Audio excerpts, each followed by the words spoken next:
Hi everyone, welcome to Reason with Science, where we explore the profound questions that shape our understanding of nature. In this episode, we talk with a neuroscientist and biologist, Kenneth Catania, whose work has illuminated the fascinating sensory worlds of species like star-nosed moles, electric eels, and the emerald jewel wasp.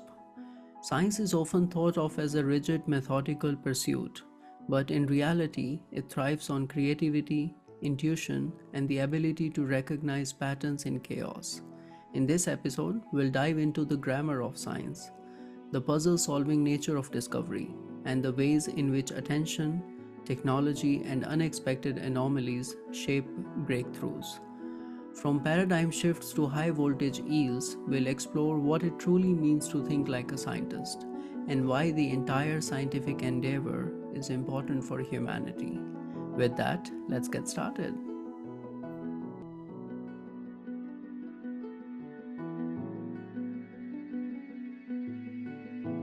Hi, Kenneth. Welcome to the podcast. Hey, it's great to be here. Thanks for having me. How are you? I'm good. I'm good. How So, about yourself? How are things? yeah, here also it's fine. I mean, we are talking about scientific method today, especially the art and craft of doing science. But before we talk about that, I mean, on this platform, we definitely like to talk about scientific method and how it works and what we can learn from scientific tools. But before we talk about that, let's talk about the artist and the scientist here. Um, Uh-huh. let's talk about you. So, what sort of what is the best way to explain your work? What is the best way to introduce your work? Yeah, so a lot of people would call my field sort of neuroethology. So that is a combination of looking at behavior, usually animal behavior, and the nervous system, and trying to bring those things together because, of course, brains are there to sort of process and receive information and to produce motor outputs. So those things very much go together, the nervous system and the way animals act. It's like an obvious thing to try to study at once. But historically, it's not always been the case that that's been easy to put together because a lot of neuroscientists might be looking at cells in a dish or recordings, action potentials from a particular so-called model species, and maybe the sort of behavior folks are more out in the swamp with binoculars and waders, recording animal behavior. And so it's over time there was an attempt to sort of bring those two fields together, and that I think is a really exciting area. And it's sort of where my main focus is. So I'm sort of one foot in neuroscience and one foot in animal behavior. Fantastic. And so far, you have written two books. The first one is Great Adaptations, and the second one Mhm. is on the art and craft of doing science. So, what's this connection? I mean, first one is majorly about your work. That's what I believe Yeah. because I haven't really read it. I just read the summary of that book. Yeah. But the second one I have read it, which is it's a little bit about your work, but also about science, about scientific method, right? So how did you get this inspiration going from one topic to the other? It's interesting you asked that because there is a close connection between those two books. So over time, I've studied lots of unusual animals. I sort of started in maybe mainstream neurosciences and then sort of got more and more interested in the animal extremes, creatures that were specialists, sort of champion species with a particular sense. So star-nosed moles, electric eels, various kinds of snakes and insects that do something really extraordinarily well. And that usually means that their sensory systems are particularly well developed. And that in turn often means they have really interesting brains. So I sort of worked with a lot of these different species over time. And at some point, I just, I really wanted to bring it all together and tell people about the amazing things that these animals can do. Star-nosed moles have probably the fastest foraging behavior and the best sense of touch of any animal on the planet. electric eels can do, they're electricians that can do incredible things with their output that people just didn't imagine was even possible. There's some snakes that have these very deceptive sort of predatory strategies. And I will say one of the themes that is often sort of in my work is predator-prey interactions, because that's really, I think of, it's kind of, it's a high stakes game, so to speak. It's a crucible for evolution in the sense that it's very important for the prey to be able to get away in order to survive. And of course, the flip side of that is the predators need to get a meal. So I study these diverse species. I found things. The animals never disappointed me. They always did something more incredible than I could have imagined, which is a great thing as a scientist. You might think you start to get involved with some of these animals and you get used to it and you think, oh, I know more than other people, therefore it will be less interesting and less surprising. And it's the complete opposite. They tend to do incredible things, and I can talk about some of those. In any case, I wrote about that. And in the process of doing that, I, it made me take a look back at the research that I had done. And I will say, very often when I would present the research, I would get the question, how do you make discoveries? And I never had a good answer for that because it all seems so chaotic. And despite all my experience doing research, I always felt a little self-conscious about the fact that my path always seemed to be kind of hard to plan ahead of time and hard to know what was going to happen. And I kind of looked at other people and I imagined that there was this much more codified recipe-like logical way that things would unfold. And I thought I was a weirdo. Um, and over time, I realized actually there's a lot of chaos and personal sort of aspects of how science unfolds for different people. And I learned about that for myself by writing about it in the first book and looking at it. And I thought, okay, I want to talk about how this unfolds. And that's what sort of led to the second book. It gave, writing the first book gave me an insight to my own process that I never thought I'd be able to figure out. Yeah, I love that you use two words simultaneously, codified and chaos, you know. So Hmm. and that's really science, you know. That's the Absolutely. interesting part of science, right? But the other thing that you describe is something like grammar of science, right? Absolutely. So Yeah. what is that? What's the meaning of grammar of science? What are these Yeah, paradox with language, for example? yeah, I had to use that as an analogy partly because um, I think it's important that there's often two stages of what goes on. And before I talk about that, one of the things that I also did when writing the first book, was to read a bunch of books on writing. And one of the things I learned from that was that there's this huge set of resources for writers. There's tons of books on writing, and people bring to writing their own sort of personal way of approaching a writing project. And I think that's true in science as well. And I'm going to quote Stephen King here, even though we're talking science. And what he said in his book on writing, it's a wonderful book on writing, is this is how it was for me. That's all. Meaning that, of course, it's different for different people. And I want to preface our conversation by saying, I'm not suggesting that the way science unfolds for me and what I put into that book is the way it should work for everybody or the way it does work for everybody. But there's a dearth of books on the backstory of science. There's many books on the grammar of science. So coming back to your question, there's many books on the sort of the statistical design of experiments and running a lab and designing a hypothesis and testing a hypothesis.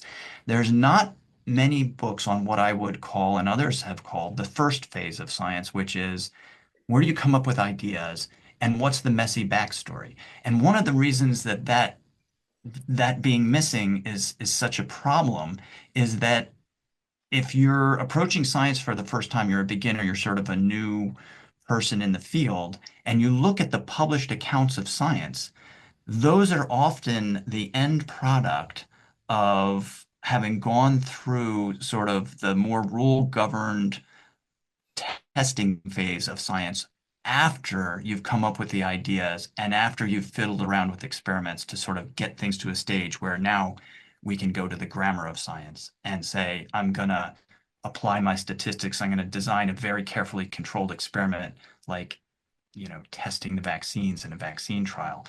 But all the stuff that comes before that, I think scientists are hesitant to talk about. I know that I've been hesitant to talk about it because it seems a little chaotic, and nobody wants to think that science is chaotic. I won't say nobody, but it's a little less obvious. Yeah, I think definitely outside it is less obvious because I mean we have seen this also during the pandemic phase where the information was changing, and so that of course we had to change the guidance and etc. And of course, like, people were sort of also confused that we if science is about facts, then why the things are changing now, right? And Yeah. this is where the discussion about scientific method becomes much more important.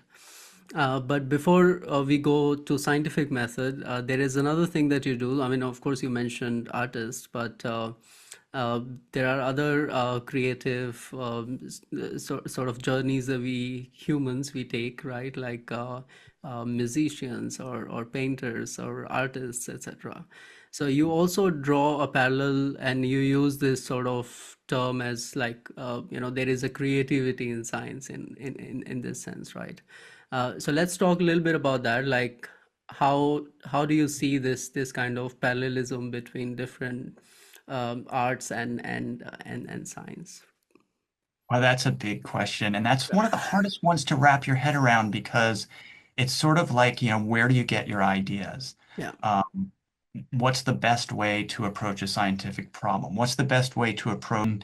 I think part of that is the fact that, writers are often evolving their ideas as they get into their writing project. It's not always clear where their ideas are coming from. We experience this kind of thing often when doing science, trying to solve a problem. So there's these general sort of overarching aspects of creativity that I think are parallel, but there's also some very specific sort of craft related things that go hand in hand sort of with writing and with science. So let me give you one that's surprising that you might find surprising, or people who aren't involved might find surprising, and that is the importance of the revising experiments as you go along. So I think one of the things that people sort of might imagine as outsiders is that the final thing that you see published in a paper is something that a scientist thought back on and just sort of sat in their armchair and said, I'm going to do experiment X. I'm going to design it in this very logical, rigorous sort of way.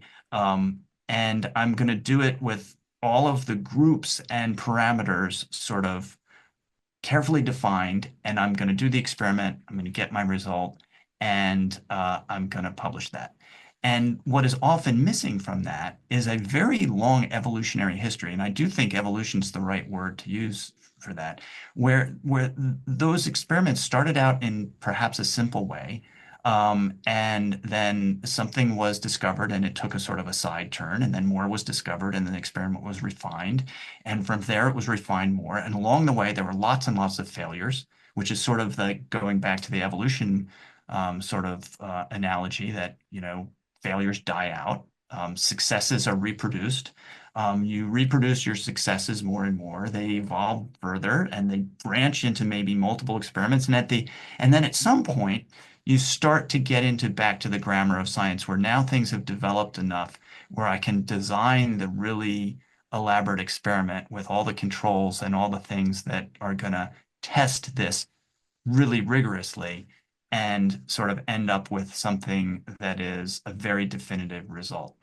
And so that backstory, I think, is really important. Now, that is a lot like what happens in a writing project. yeah, And for that, I would say, people talk about, writers are a lot more confident, I think, about showing the backstory. So once a professional writer has become established, then they write a book on writing, of which there's huge numbers. They're going to show you, here's a rough draft of my famous novel. Here's the early chapter one that is horrible and they wouldn't want published. Scientists often have that first draft of chapter one, but it's seldom seen. And this is something that I think a number of scientists have acknowledged. Like Peter Medawar talks about this in his book on science about how what you see in the final published paper is not the way things often unfolded. So that was one of the things that I wanted to get to in writing this book. Yeah. So in other words, that at least we perceive that there is a process, but there is something which guides both, let's say, writing a good book, or it could be, sort of planning a nice or good experiment, right? And this is where you talk about, for example, attention. Attention is important to where you focus on certain, could be a topic for the book, or could be a really nice puzzle, or really, something, a puzzle which fascinates you, etc. Right. So let's talk about that attention part a bit, like how that can help you to somehow make sense in this kind of chaotic process, right? Yeah, I think actually that's one of the single most important aspects of successful science and making discoveries. Um, that may be obvious to very many people, of course. There's a lot of things that are obvious that need to be emphasized despite that. So every book on writing says you have to sit down at your computer, glue yourself to the seat, and write a lot. That doesn't mean it's easy to do. Um, for science, you have to pay careful attention to your experiments and your data. And that's not always easy to do either. Both of these things take a lot of time and effort. And so one of the challenges is there's many things in life you cannot easily just sort of force yourself to do. You can't just pay attention. All of us have read a piece of writing where we've gotten to the end of it and said, I don't even remember what I read because I wasn't engrossed in it. It didn't hold my attention. So then one of the questions is, what can you do? What are some of the strategies that you can do so that your attention, you sort of get engrossed with scientific problems? And one of the key insights I had along the way for this was sort of going back to Kuhn's book on the structure of scientific revolutions. I mean, that's just such a wonderful book. Most people think about that book for the concept of paradigm shifts and this, revolutionary science that where one sort of overarching theory, supplants and replaces another. So, but he had another point in that book that was very key, and that is the day-to-day job of a scientist solving puzzles. And that may seem like it's a demotion for scientists, that you're not like trying to do revolutionary science, you're trying to solve a small puzzle in your area. But that from those puzzles is where revolutions come. That's sort of what I would say. So, to sort of cut more to the chase, finding an interesting puzzle and becoming obsessed with that, solving that puzzle, is one of the key things in science that will focus your attention. So that's sort of a very important first step. And certainly, I think it's important to think about the sort of attention focusing aspects of a puzzle, because sometimes a student will come into a lab, for example, and be handed a project. And if they're not engrossed by that puzzle, they're not going to pay that enough attention to it. And they may solve the puzzle, but what you get with really focused attention is the ability to see anomalies in the data.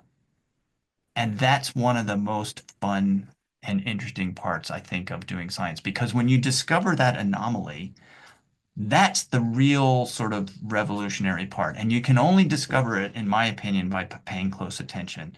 So, one thing that I think is key is having engrossing puzzles that get you to the table of looking at data. So that's one aspect. Another aspect that I talk about in the book is that helps grab my attention is art in science. And by that, for me, many of my discoveries have unfolded from trying to get good photographs or compelling high-speed video or an extra sort of compelling view of cells in the brain, of the anatomy of a neuron, the development of an embryo, things that I went to sort of get imagery. And because that focused my attention, that ended up leading to a discovery. So that happens to me all the time. I think it'll be great if you give like a couple of examples here where like small observations led to good discoveries in a way, right? And Yeah, how yeah, like taking a picture as you said like really gave you the ideas and or you saw the connection with like even bigger questions, bigger absolutely, for puzzles. sure.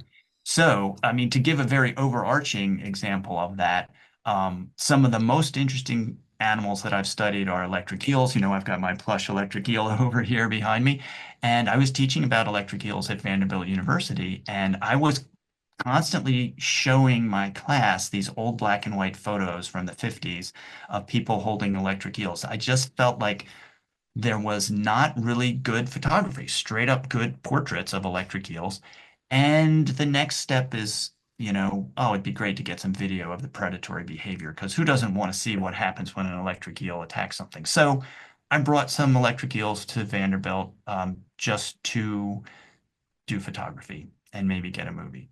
And um, in the course of doing that, I learned a lot about their behavior. I put them under the high-speed video to watch what happens when an electric eel shocks a fish. And within, I'd say, maybe a few months of that, I was on to some of the most interesting stuff that I've seen in my career. And what happened was I saw for the first time in slow motion what an electric eel does when it shocks another animal, a fish, in its, in the water. And in slow motion, what happens is incredible. Basically, the eel freezes up every nearby animal so that it cannot move within 3 milliseconds. And it's a temporary thing. And that was a puzzle. Okay, so I started with art. That led to a puzzle. How does an electric eel freeze up prey in 3 milliseconds, which is, 3/1000th of a second? And that led to how could this possibly happen? And that led to the discovery that the electric eel's discharge, its function is primarily to remotely activate the neurons in nearby animals.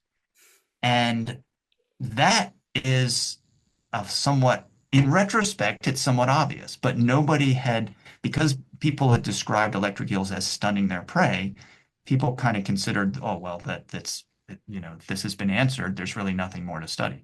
But what I want you to think about for a second is that this electric eel animal is basically a taser that has evolved over millions of years of selection. And when evolution acts on these kinds of abilities, the end result is much more amazing than what we design when we design something that can do that, like a taser. So an electric eel can remotely activate neurons and cause nearby animals to twitch to reveal themselves. It can freeze them up so that it can attack them if they're just sort of obviously been discovered. It can curl around prey to basically amplify the eel's own power and then repeatedly shock these animals until their muscles are exhausted. So it can use electricity to inactivate muscles like a venom. It can leap out of the water to directly um, electrify things, and that is a means by which it can most efficiently use its electricity against a threatening animal, and it can use its high voltage electricity to track prey. So all of that which is, you know, an amazing set of abilities. Those discoveries all stemmed from beginning with photography.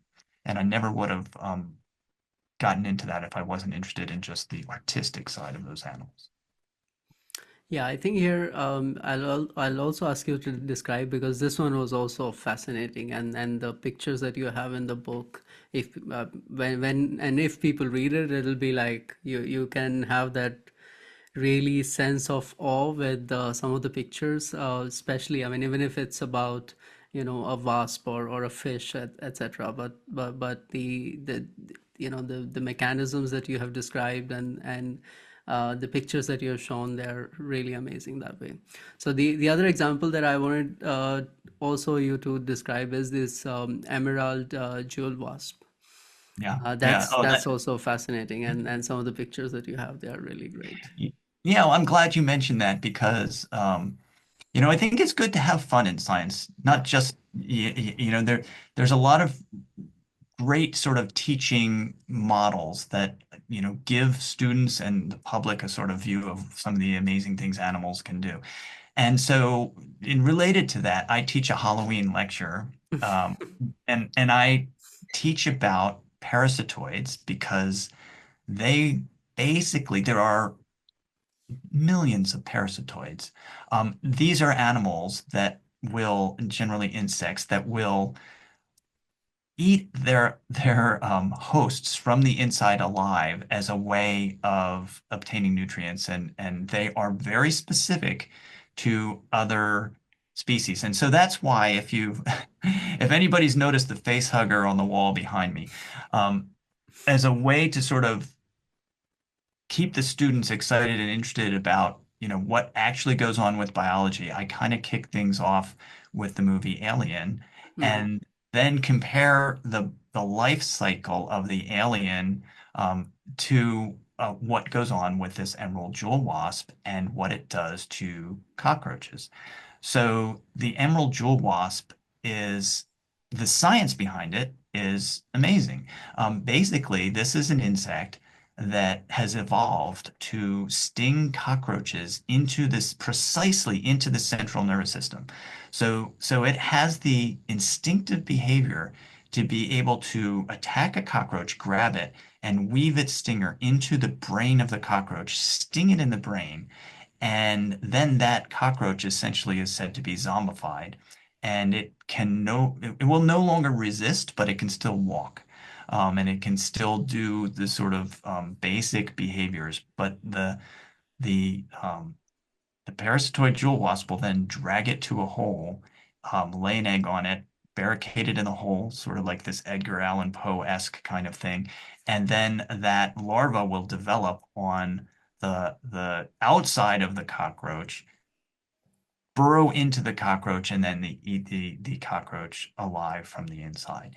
And so, I again brought these animals to Vanderbilt partly to get some cool imagery so that I could go back and forth between the movie Alien and the biology of the emerald jewel wasp. Now, out of that, just like in the eel sort of example, there were some really interesting discoveries, really interesting discoveries. So, for example, one of the sort of dogmas of parasitoid behavior, and I won't say every time, but generally it has been found that the parasitoid will do this really grisly thing where it will, I hope your audience is ready for this. So it will eat the cockroach or its host alive, but preserve the vital organs so that this poor host is still living and it doesn't sort of die and rot while the parasitoid is eating it alive. Um, and in order to do that, it avoids eating the heart and the respiratory system and other vital organs. Now, what happened in the case of this me bringing these animals to Vanderbilt was I tried to imitate the scene from Alien where the character Kane has a scan done and the crew of the Nostromo who have brought him back are trying to save his life and trying to see what's wrong with him, and they do a scan and they see this alien inside inside of of Kane, of this crew member. It's like doing something down the guy's throat. And I thought, okay, I want to imitate that scene in from the movie Alien. And so I shined a light through a cockroach that was being eaten alive by the emerald jewel wasp larva. And what I discovered by doing that, this was now I'm gonna just mention here that was an attention focusing endeavor. My attempt to do that focused my attention repeatedly because what I was trying to do is get the lighting right, make sure I could see what was going on and that the students would be able to see it. And what I discovered is that the emerald jewel wasp eats the heart as soon as it can. So and that turned into a relatively high profile publication in current biology because that's not what parasitoids are supposed to do. So it goes in and it eats the heart and it destroys the respiratory system. And okay, so I was trying to focus on that. And then I also discovered that the parasitoid breaks into the cockroach lungs and uses the respiratory system of the cockroach to breathe air while inside the body of this cockroach. Okay, so that's a grisly long story, but the sequence of events there going back to sort of science, is started with artwork, went to a puzzle, which was, are they really doing this thing to the heart? And that led to a really unexpected discovery about the respiratory system, the way that larva breaks into the respiratory system. And, I don't want to get too nebulous on the art side of thing. I'm going to sort of get more concrete on what's going on there, which again is to say that any means that can really strongly focus your attention on a study system is a recipe for discovery. I can't emphasize that enough. Normally, that's a scientific puzzle that you're trying to solve. But there's other ways to do that. And one of those ways is to get engrossed in sort of the aesthetics of your system, even if it's a parasitoid eating something alive. That's just fascinating. I mean, I read the whole sequence. I reread it just to sort of understand like the sequence of events. It's crazy.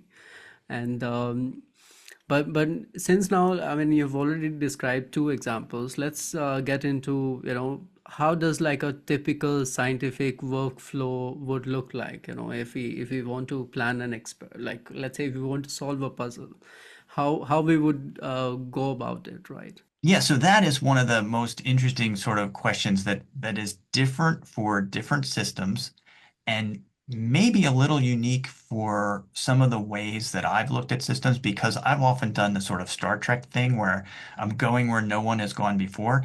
And because of that, I often start and really no matter what the problem, I like to keep a very open mind and not try to decide I know what the most interesting question is, not certainly not decide if I have a question that I have a good idea what the answer is in the beginning because that can really affect what you pay attention to.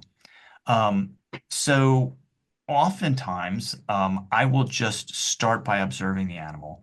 Um, Again, this could be by doing photography, doing videos of what's going on, just to get an overview of the system. But I think it's really important for me to emphasize that for a lot of people that might be entering a lab, and certainly students that might be entering a lab, I'm sort of describing taking this broad overview approach. Oftentimes, you may have entered a situation where that broad approach has already been taken, and people have a very specific question in mind where you're sort of entering the problem at the testing phase of the science, which is very different from this sort of introduction that I'm sort of describing to a scientific problem.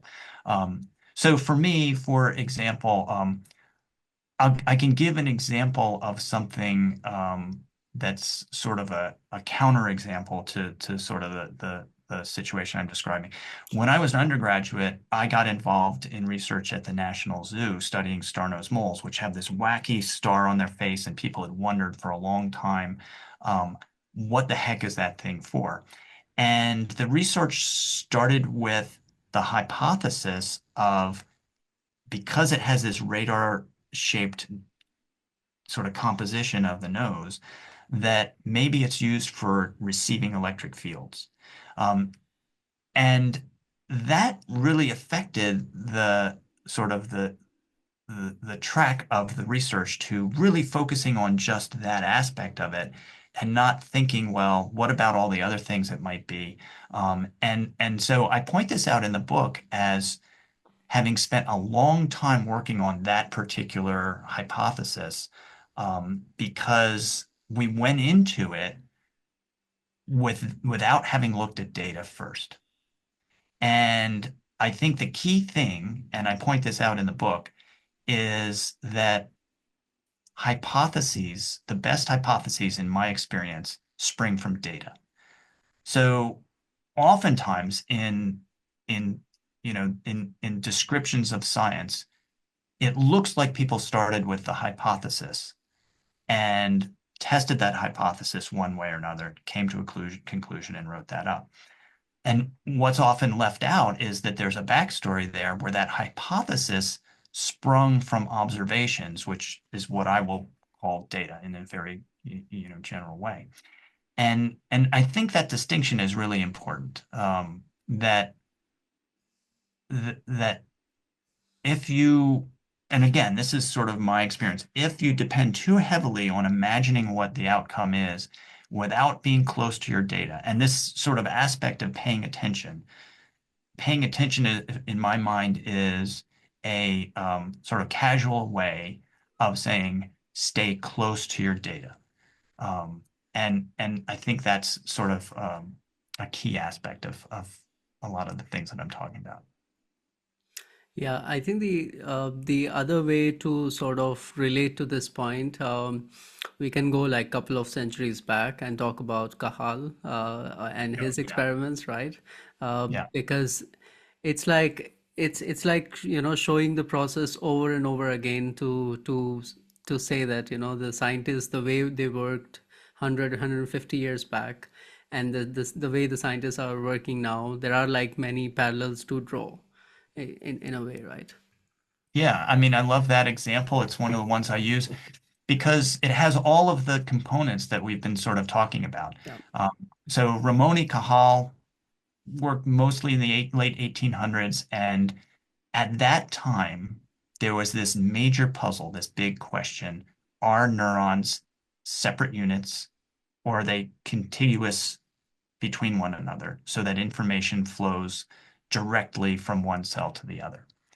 And nobody could really be sure. And so Cajal kind of had this question and puzzle to solve and and that focused him very um, specifically on this sort of system. And he sort of did two things. He did a lot of things, but one of the things that he was famous for was taking artistic inspiration in the anatomy of these nerve cells.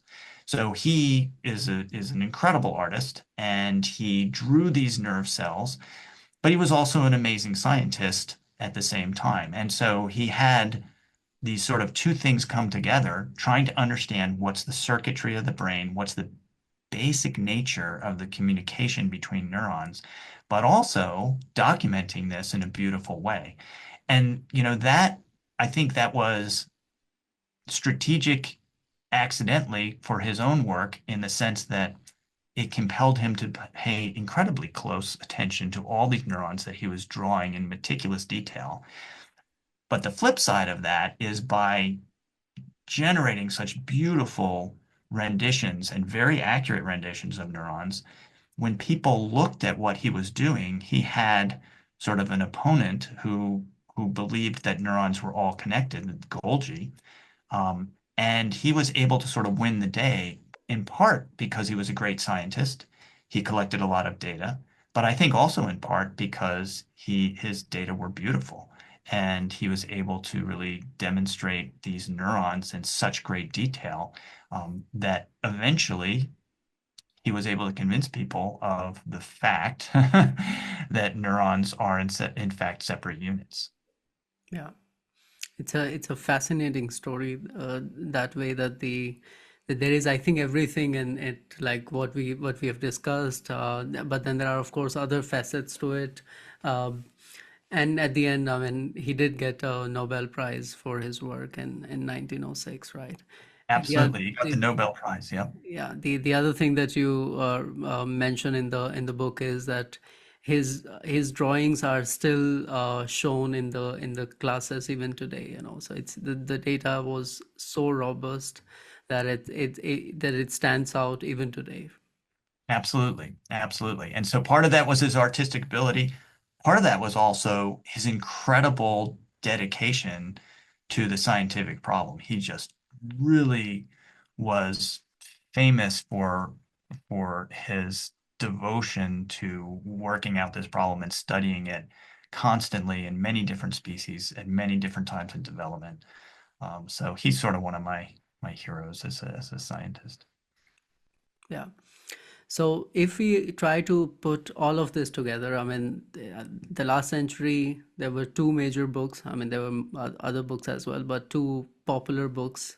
The first one from Karl Popper, right? And then the second one from Kuhn. Um, and both of them, they describe something which people have either agreed to, or they have their own sort of disagreements with with their positions. So Karl Popper said that science is about falsifiability. Kuhn basically said that it's about paradigm shifts, right? But like, how do you see scientific method if we bring all this information together? I mean, do you think about Oh man, no, that's a it? big Yeah. question. I'm a little hesitant to sort of I mean, I will sort of say that Kuhn described my behavior in the lab perfectly, and that resonated with me quite a lot. I felt like he was very spot on in the way he described the way science progresses.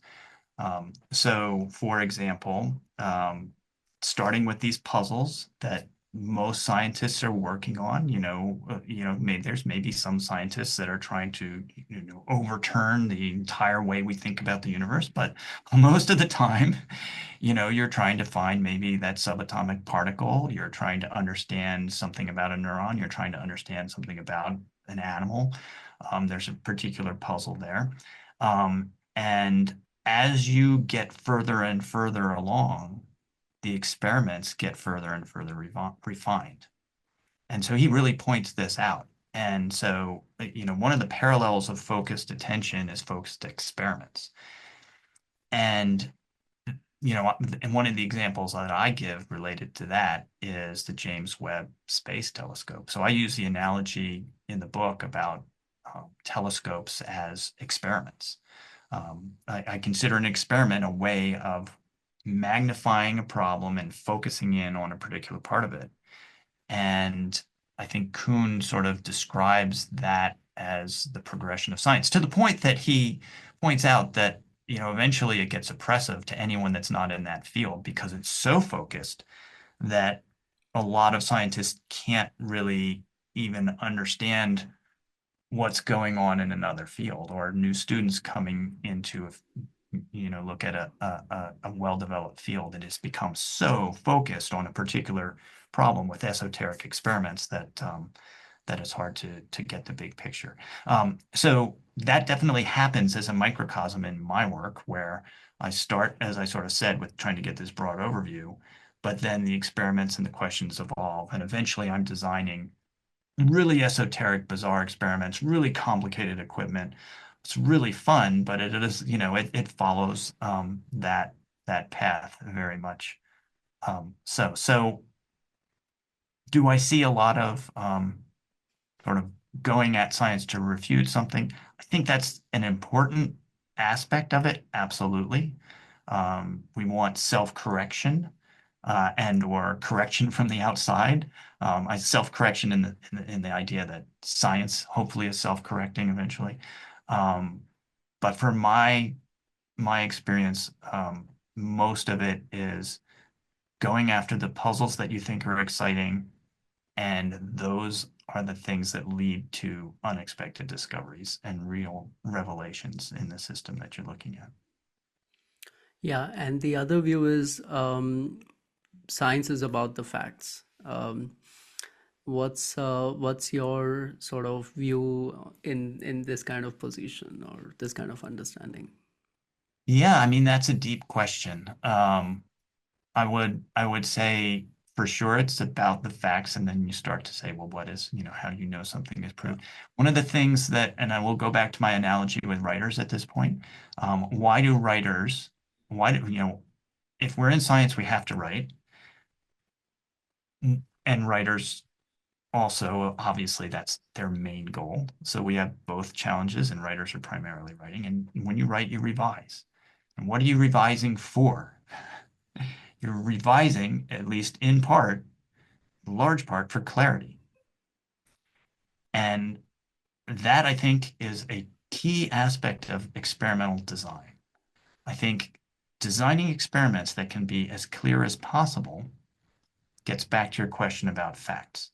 So if you want to demonstrate that what you have found is true, I think the best way to do it is not always to come up with a very elaborate statistical test to show a sort of small effect, rather than ideally redesigning your experiment so that it's more obvious and you can depend a little more on showing a result that is a little more on the face of it revealing. So that's an important aspect of it, I think, when you talk about fact in science. Philosophically, when you back up and you say, what is fact? I think an interesting part of human behavior is that language and what goes on in society is not about fact. And I think the beautiful, important, precious thing about the culture of science is, as a team, scientists are trying to understand the reality of the way the world works. And the rules are different in arguments for victory of a particular debate. You could take, someone who is a skilled debater and put them up against an engineer and describe what's the best way to design the wing of an airplane. And the debater might come out of that public argument ahead because of their skill with language and argumentation and rhetoric. But I would want to fly in the plane designed by the engineer. Um, and so, that I think is an important thing for us to keep in mind, that science is a place where understanding what reality is a group effort that we're all involved in. And if we lose that, we're in big trouble, because it's not something that's true, obviously, in other areas of human culture. That's a great analogy with having a good debater and an engineer. That's really nice. I mean, so why I started discussing about this topic specifically is that if we want to look at scientific method, I would say, like, of course there are two things. One thing is that how science is done in a way, and something then there is something called scientific method in general, right? Like um, it's more like the abstract picture, how we are getting the information out of this sort of effort that we are where like all the humans they are trying to study a puzzle, for example. So so the point being, like, how people perceive it, this also kind of makes much more sense, right? Like is it just another method, like, another method of reasoning? Because you can reason based on old books, for example, or there are other ways of your own intuition, etc. But then there is something called scientific method, where we of course study nature, but there is something deep working behind that method. That's why what Cahal studied 150 years back is also true today, right? So this is what I just wanted to, like, emphasize a little bit more. Yeah, absolutely. I think that's true. And I mean, again, this is getting into an area, it's not my specialty, but I will say, I think all of us, if you're in science, you've probably, certainly I've had the experience where you go from an environment where you're surrounded by other scientists, where you almost take it for granted. And hopefully this is true across the board. Maybe I've been lucky, but where you talk to other scientists and it's this weirdly interesting, wonderful default that you're all interested in what the right answer is.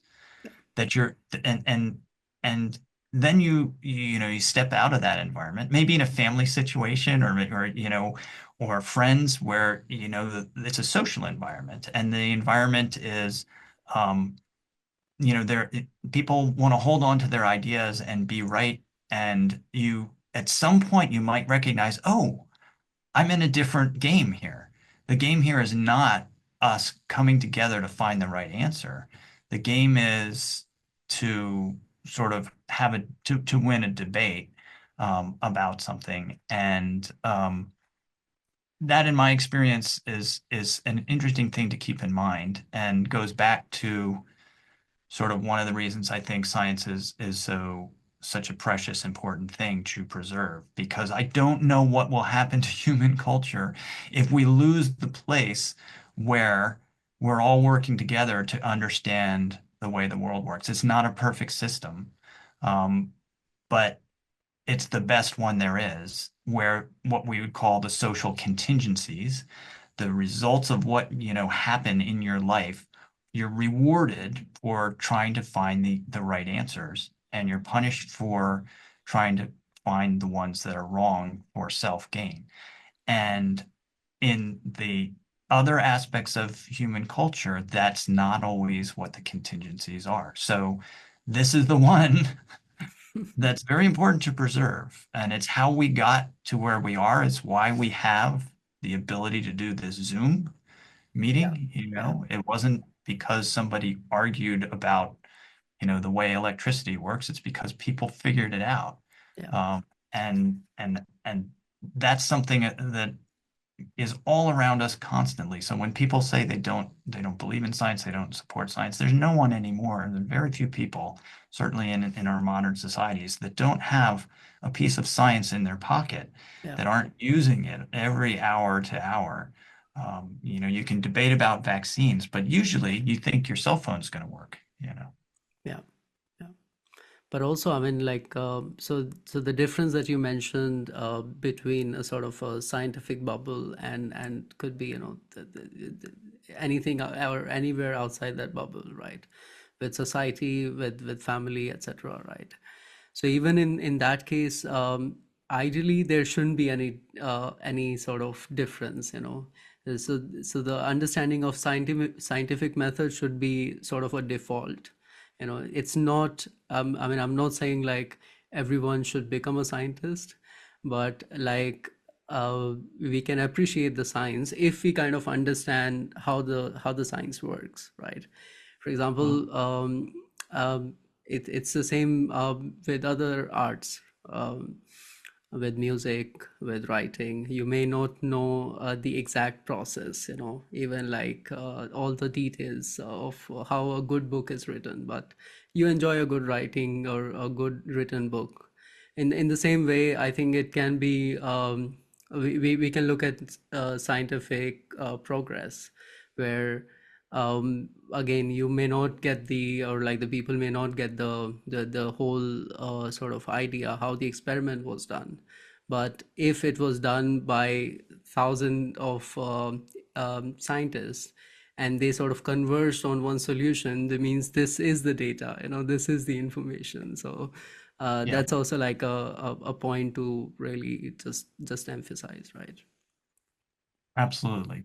Absolutely. I mean, I certainly embrace this mysterious creative side. I mean, I even talk in my book about the muse. I Yeah, mean, there are days when things are just flowing and I don't understand why, and ideas are coming to me from places that I can't quite understand. Those are wonderful days, and it gives you the impression of, you know, uh, that you understand where the writers who talk that way are coming from. That doesn't mean I believe there's a creature in my wall that comes out and sprinkles fairy dust on me. Um, but I'm totally ready to embrace that mysterious side that we just don't understand, and I think it's a wonderful part of being human.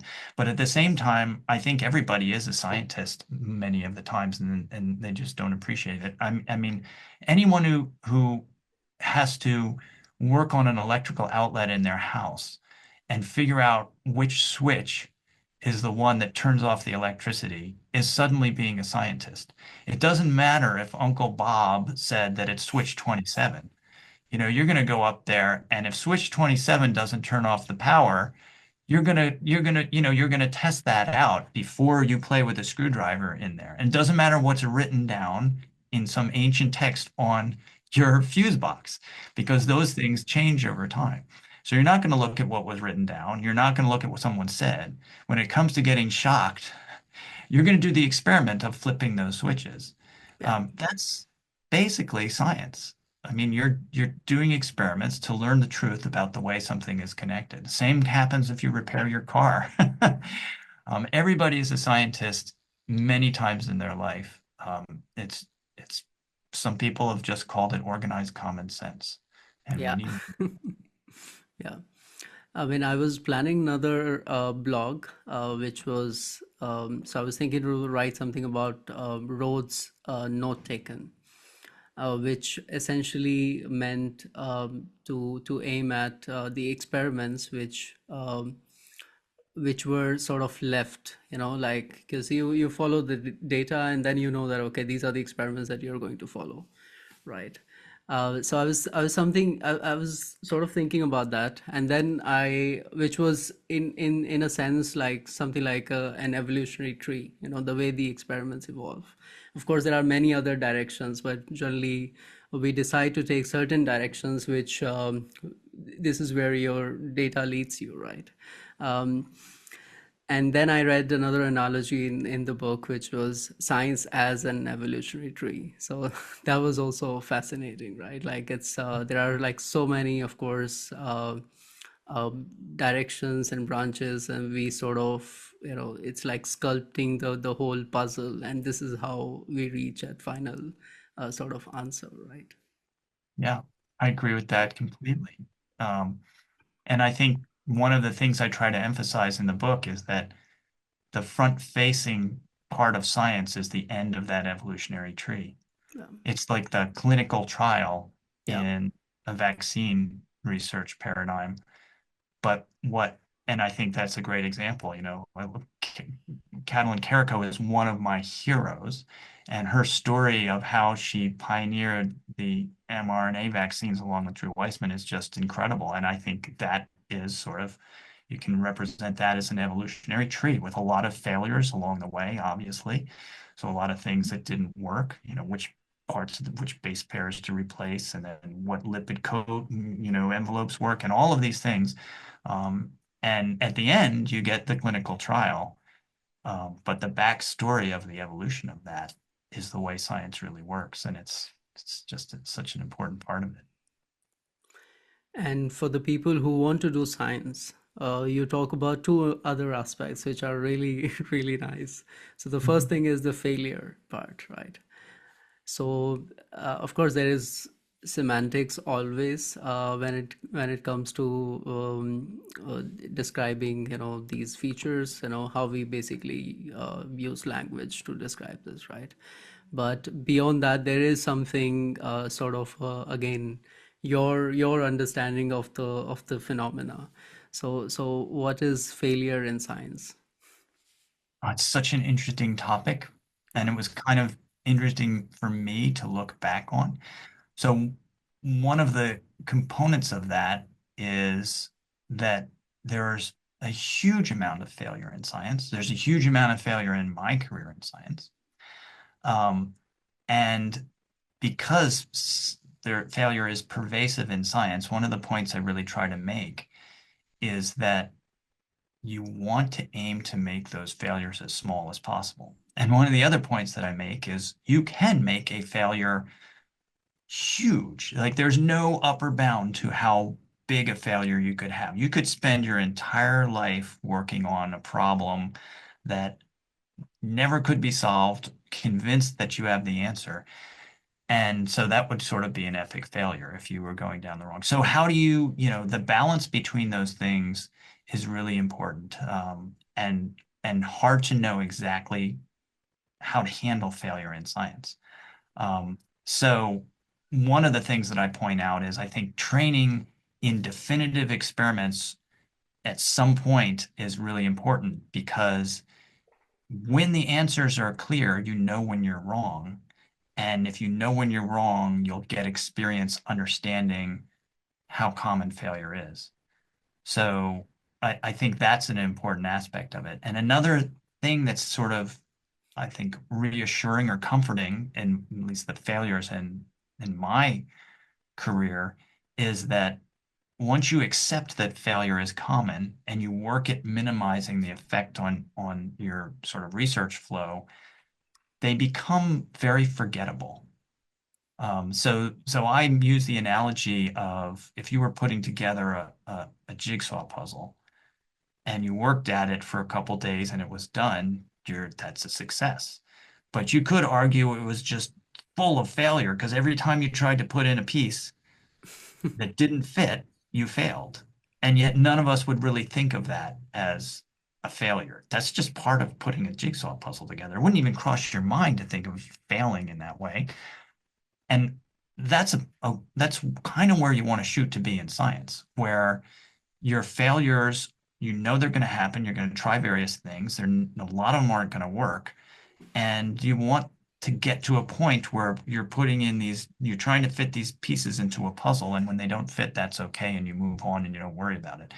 The flip side of that is if you take the wrong approach and you get too convinced that this puzzle piece belongs in this spot, and you want to take a hammer and shove it in there, that's sort of where you end up in sort of epic failures. And and that's where you don't want to be. So you want to figure out through training and experience how not to be convinced that your puzzle pieces belong where they don't belong. Because that's when they stop becoming inconsequential, and that can have a big effect on your career. So this is like also sort of a meaning of scale of failure in a way, Absolutely. right? Yes. So you can scale your failures, and people sort of say, and I don't know if it's how accurate it is in Silicon Valley to say fail big. I think you should fail big. Don't fail big. Don't aim to fail. Yeah. You know, I think failure is okay. Failure is part of doing science, but I don't think it's a good idea to aim to fail. And I think that you don't want to embrace failure overly, that you want to avoid failure. I mean, that's just the bottom truth of it. Failure kind of sucks, but because it's going to happen, it's important to figure out the best ways to fail. And my career is full of failures. I list some of them in the book.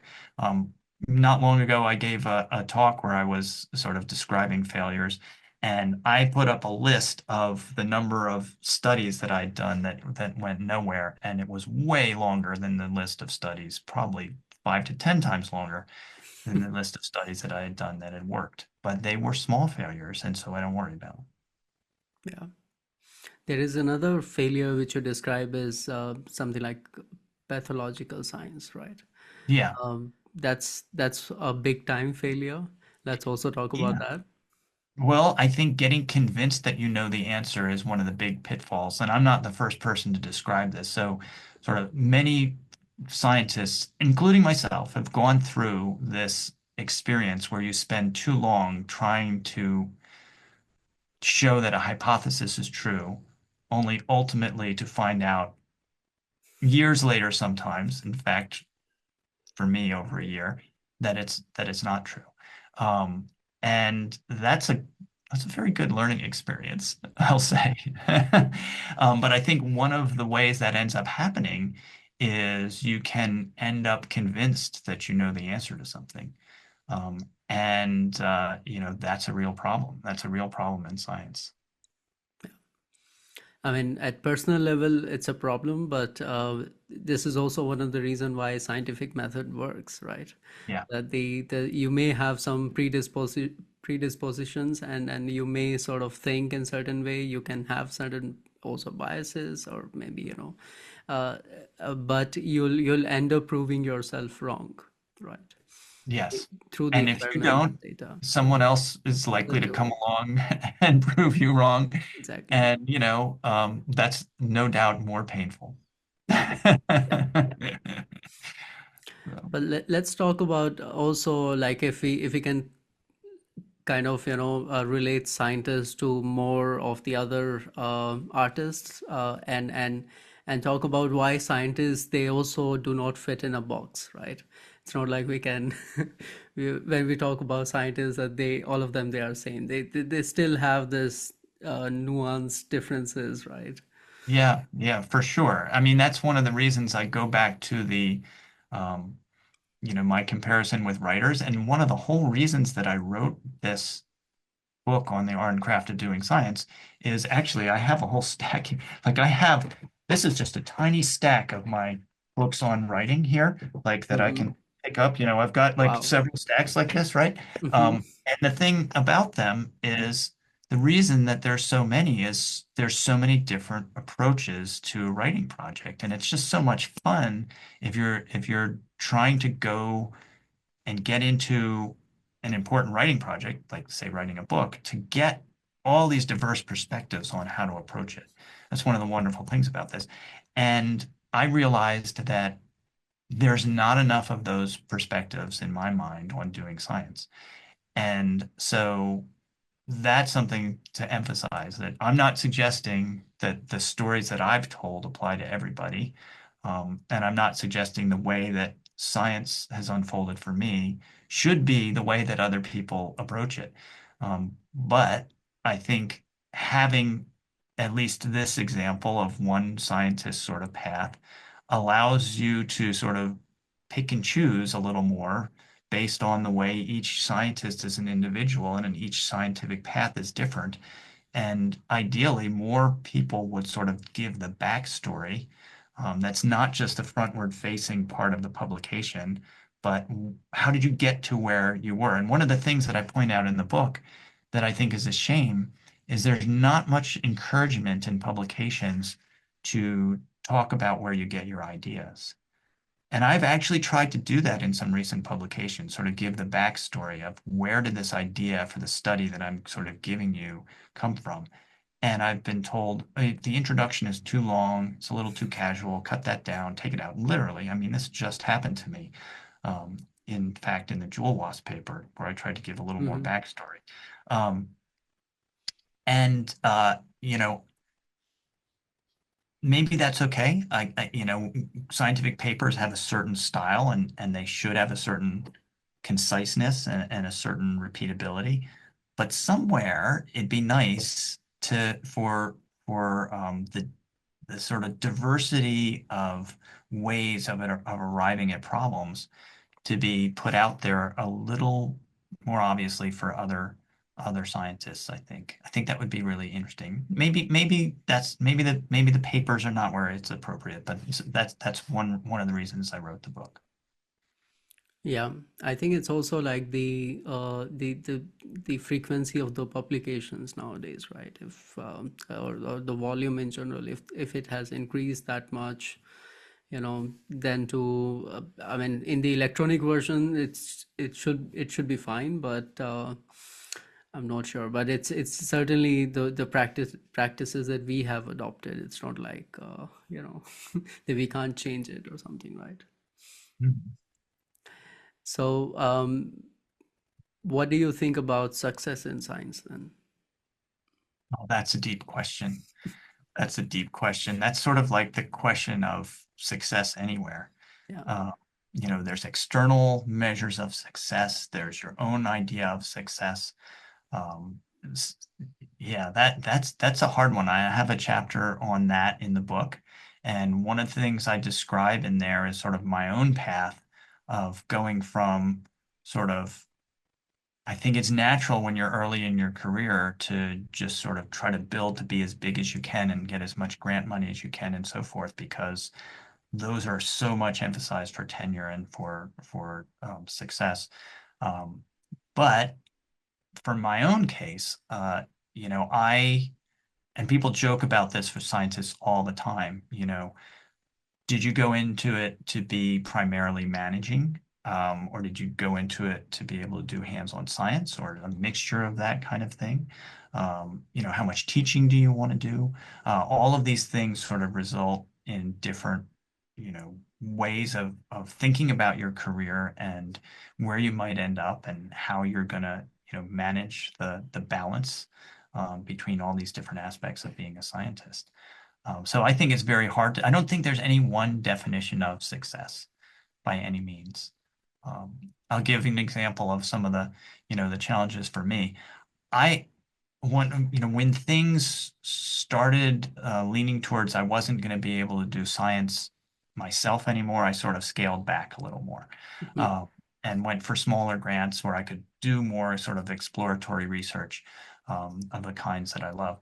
One of the things that almost kept me out of a career in science completely was I was really terrified of teaching. I did not think that I could be in front of a class. I'm not, I don't know, maybe it's not obvious, but I'm actually not a natural public speaker. And I certainly wasn't in my youth. And a very nervous speaker in front of a big crowd. And so I thought, oh, I'm not going to be able to do this. And I almost didn't even take an academic position because of that. Then I got into it and I decided I absolutely love teaching. It's really fun. And in fact, as I pointed out, a lot of my discoveries would not have unfolded if it weren't for the way that I try to, you know, bring things to the classroom and teach about them.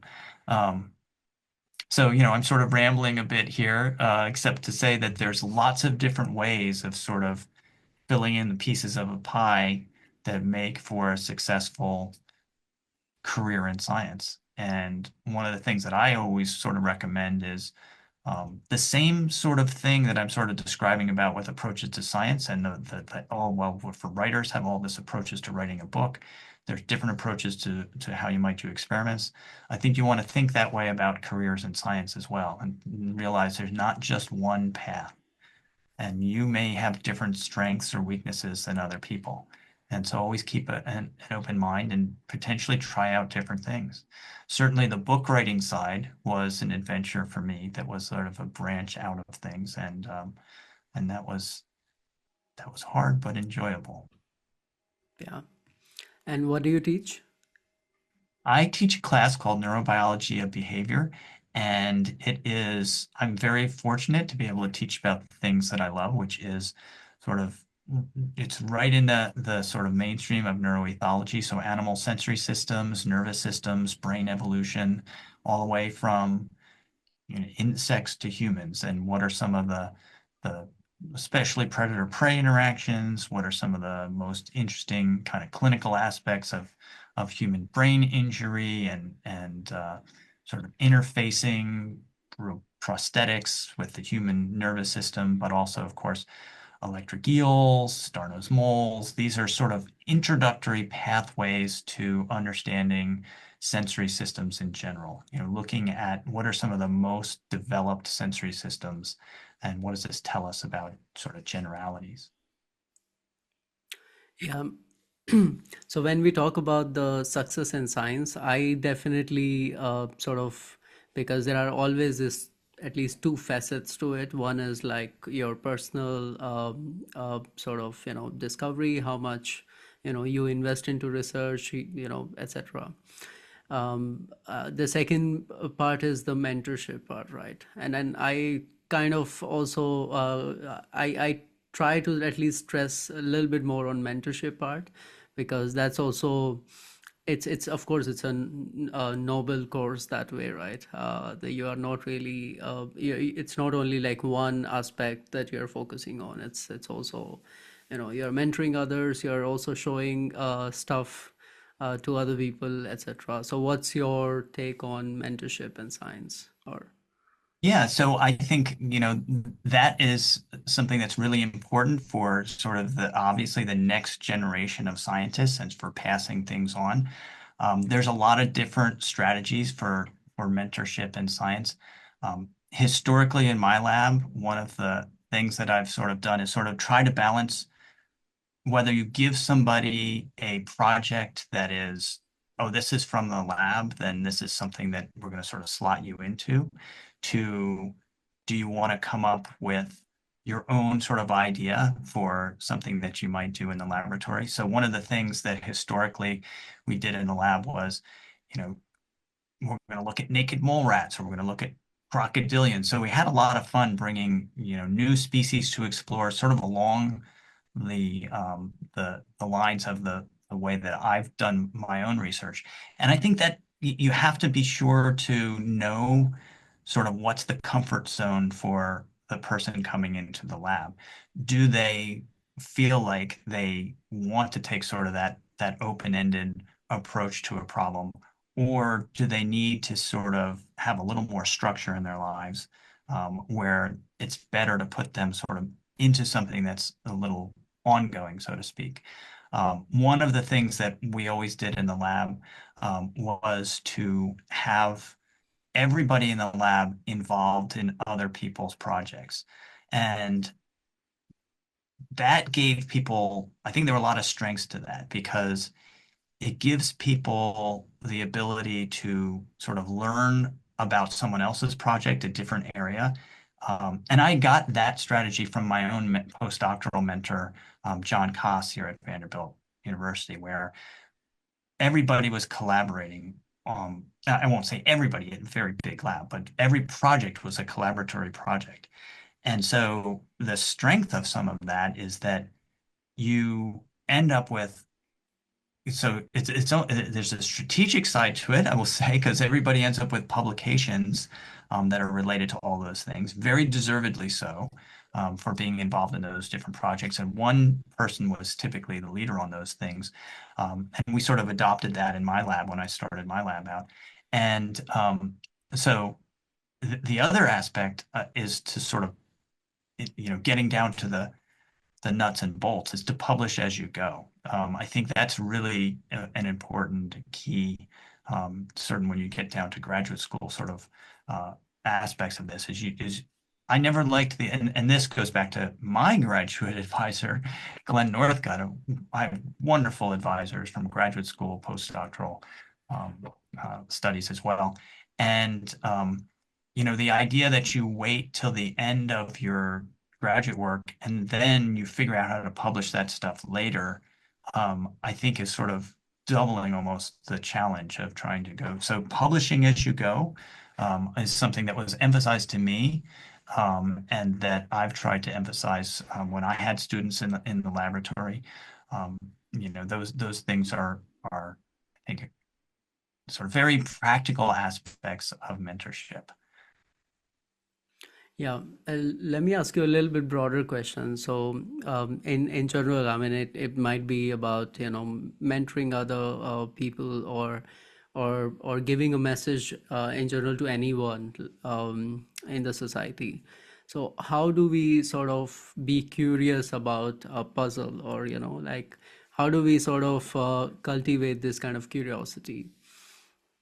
Well, that's one of the biggest questions I think that there is, because if you are not interested in the thing that you're working on, you're really going to be hampered in obviously making progress on it, but then paying enough attention to the data to see when there's something that's, an anomalous thing that's an interesting discovery. So how do you, I mean, how do you get that to happen? I mean, I don't know that I have a magic wand for that.